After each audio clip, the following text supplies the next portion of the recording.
Senior నటుడు మంచు మోహన్ బాబు కుటుంబంలో గొడవలు నిన్న తారాస్థాయికి చేరడంతో ఈ వ్యవహారం పోలీసుల దగ్గరకు చేరింది. మోహన్ బాబు, మంచు మనోజ్ ఒకరిపై ఒకరు పోలీసులకు ఫిర్యాదు చేసుకోవడంతో పాటు జల్పల్లిలో నిన్న జరిగిన ఘర్షణ పోలీసులు తీవ్రంగా తీసుకున్నారు. జల్పల్లిలోని మోహన్ బాబు నివాసం దగ్గర జరిగిన ఘటనపై రాచకొండ పోలీస్ కమిషనర్ సుధీర్ బాబు ఆగ్రహం వ్యక్తం చేశారు. ఇవాళ ఉదయం 10:30కు వ్యక్తిగతంగా విచారణకు హాజరు కావాలని మంచు మోహన్ బాబు, విష్ణు, మనోజ్ కు రాచకొండ సిపి నోటీసులు జారీ చేశారు. అదనపు జిల్లా మేజిస్ట్రేట్ హోదాలో సిపి ఈ నోటీసులు జారీ చేశారు.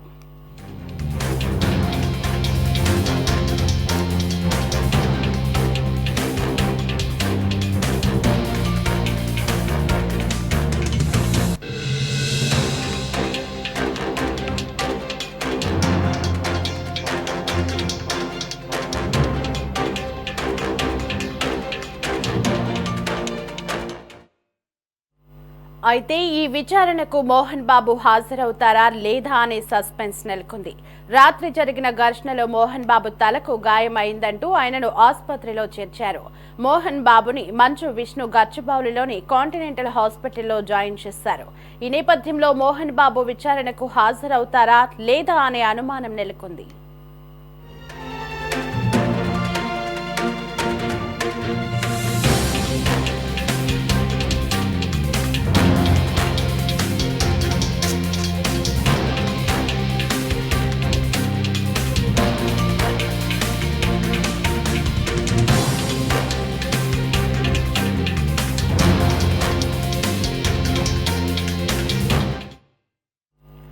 మరోవైపు తీవ్ర ఉద్రిక్తతల నేపథ్యంలో పోలీసులు మరింత అప్రమత్తమయ్యారు. మోహన్ బాబు నివాసం వద్ద పోలీసులు భారీగా మోహరించారు. మోహన్ బాబు, మనోజ్ లైసెన్స్డ్ తుపాకులను పోలీసులు స్వాధీనం చేసుకుని సీజ్ చేశారు. ఉన్నతాధికారుల ఆదేశాల మేరకు ఫిల్మ్ నగర్ పోలీసులు వీరిద్దరి నుంచి తుపాకుల్ని స్వాధీనం చేసుకున్నారు. పహడీ షరీఫ్ లో నమోదైన కేసుల్లో పాత్ర ఉన్నందున కోర్టుకు హాజరవ్వాలని, ఏడాది పాటు సత్ప్రవర్తనతో ఉంటారంటూ 1,00,000 పూచీకత్తుతో బాండ్ ఎందుకు ఇవ్వకూడదో సమాధానమివ్వాలని సూచించారు.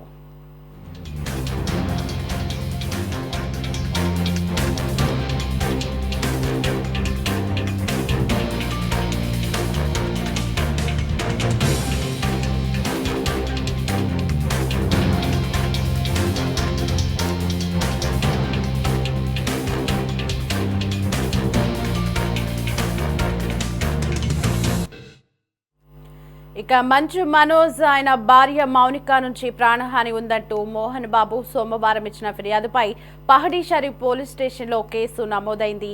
A1గా మనోజ్, A2గా ఆయన భార్య మౌనిక పేరును FIRలో చేర్చారు. బలవంతంగా ఇంట్లోకి ప్రవేశించడం, హాని కలిగించే ఉద్దేశంతో బెదిరింపులకు దిగడం వంటి సెక్షన్ల కింద కేసు నమోదైంది.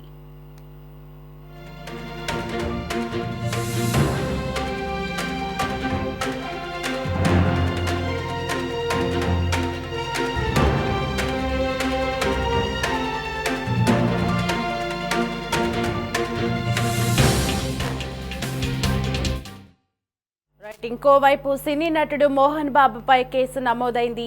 జర్నలిస్టులపై దాడి కేసులో వచ్చిన ఫిర్యాదు ఆధారంగా పహడీ షరీఫ్ పోలీసులు ఆయనపై BNS 118 సెక్షన్ కింద కేసు నమోదు చేశారు. కుటుంబ వివాదం నేపథ్యంలో రాత్రి జల్పల్లిలోని మోహన్ బాబు నివాసానికి మీడియా ప్రతినిధులు వెళ్లిన క్రమంలో మోహన్ బాబుతో పాటు వచ్చిన బౌన్సర్లు, సహాయకులు గేటు లోపల ఉన్న మీడియా ప్రతినిధులను బయటికి తోసేయడంతో పాటు కర్రలతో దాడి చేశారు.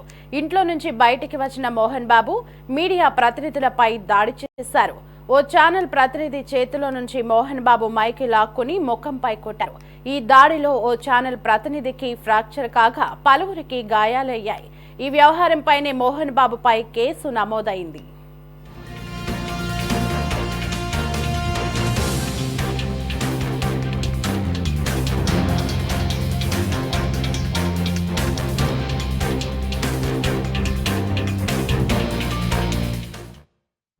జర్నలిస్టుల సంఘాలు మోహన్ బాబు వైఖరిని తీవ్రంగా ఖండించాయి. ఆయనపై చర్యలు తీసుకోవాలని డిమాండ్ చేశాయి. మీడియాపై మోహన్ బాబు దాడిని జర్నలిస్టులు, మేధావులు, ప్రెస్ అకాడమీ మాజీ చైర్మన్ అల్లం నారాయణ వంటి వారంతా ఖండించారు. మోహన్ బాబుపై కఠిన చర్యలు తీసుకోవాలని వారు డిమాండ్ చేశారు. మోహన్ బాబును తక్షణమే అరెస్టు చేయాలని ఎమ్మెల్సీ తీన్మార్ మల్లన్న తెలంగాణ ప్రభుత్వాన్ని డిమాండ్ చేశారు. ఇక ప్రజాశాంతి పార్టీ అధ్యక్షుడు కేఏ పాల్ జర్నలిస్టుపై దాడిని ఖండించారు. మోహన్ బాబు మీడియా ప్రతినిధులకు క్షమాపణలు చెప్పాలని డిమాండ్ చేశారు.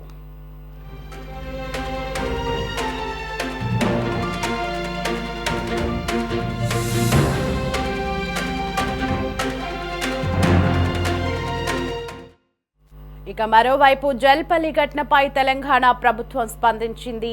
రిపోర్టర్స్ పై మోహన్ బాబు దాడి చేయడాన్ని మంత్రి పొంగులేటి శ్రీనివాసరెడ్డి ఖండించారు. చట్ట ప్రకారం నడుచుకుంటామని స్పష్టం చేశారు. ఇక మోహన్ కేసులో చట్టం తన పని తాను చేసుకుంటుందని మంత్రి పొంగులేటి శ్రీనివాసరెడ్డి స్పష్టం చేశారు. రిపోర్టర్స్ పై జరిగిన దాడిని నేను తీవ్రంగా ఖండిస్తున్నాను. ఎవరైనప్పటికీ, ఎంత పెద్దవారైనప్పటికీ, మోహన్ బాబు గారు కావచ్చు, ఇంకొకరు కావచ్చు, మీడియాపై దాడి చేయడం అన్నది చాలా ఘోరం. అది కనుక తక్షణమే మోహన్ బాబు గారు క్షమాపణ చెప్పాలి. అలాగే ఈ చాలా దాడులు ఎక్కువైపోతున్నాయి మీడియా మీద, రాష్ట్రం అంతా దేశమంతా, కొందరినైతే జైల్లోనే పెట్టేస్తున్నారు. దీని కొరకు ప్రజాస్వామ్యంలో మీడియా బ్రతుకుంటేనే మనం బ్రతుకుండేది. దయచేసి ఎవరు ఎమ్మెల్యేలు కానీ, ఎంపీలు కానీ, సర్పంచ్లు కానీ ఎవరు కూడా మీడియా రిపోర్ట్స్ మీద ఈ రోజు నుంచి దాడి చేయకండి. God bless you.